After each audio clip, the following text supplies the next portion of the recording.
A i mendonte se droga dhe botoksi do ta shpëtonin nga dhimbja, storia që ka inspiru shumë njerëz në ndryshim.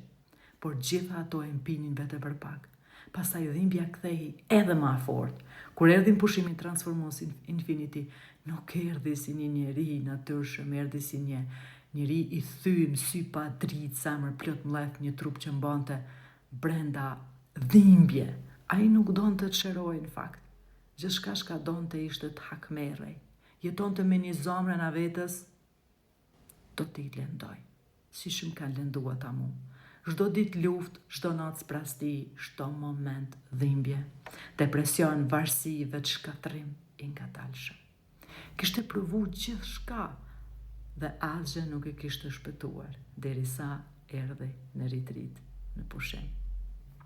Jo më shpresë, por sepse nuk kishte më asgjë për me humbë. Erdhi i mbyllur, i ftoftë, i shkputur nga gjithçka. Nuk donte të fliste, nuk donte të ndjente, nuk donte askan. Por gjatë një seance që unë e ftova aty para, ndodhi diçka që ndodh në terapi direkte.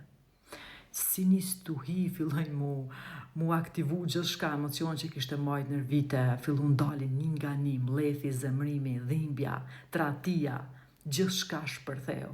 Qau si një fëmijë që askush nuk e kishte dëgju kur. Dhe në atë moment diçka ndryshoi. Natyrisht në atë moment edhe pse ai qajti disa orë aty, edhe gjatë natës deri nesër, derisa u shliru. Pastaj ndjeu qetësi, një qetësi që nuk e kishte njohur kur, aty u shua zjarri brenda tij. Sepse kuptoi, ai nuk kishte nevojë të shkatronte të tjerët. Ai kishte nevojë të shpëtonte veten e vet. Sot nuk ka më drogë, nuk ka më botoks, nuk ka më medikamente, nuk ka më ikje. Sepse dhimbja e tij nuk ishte në trup.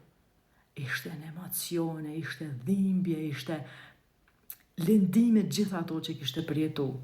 Dhe kur u shëru jeta ti filloj nga para. Nëse dhe ti jeton me mlef, me dhimbje, me një zonë që shtyn drejt hakmarjes, do shta nuk është bota problemi, do shta je ti që pret të shërohesh. Pushimi transformues Infinity në Shqipëri nga data 16 deri me 23 maj 2026 nuk është pushim, është përballje, është çlirim, është rilindje. Mos prit më vetja jote, po të pret.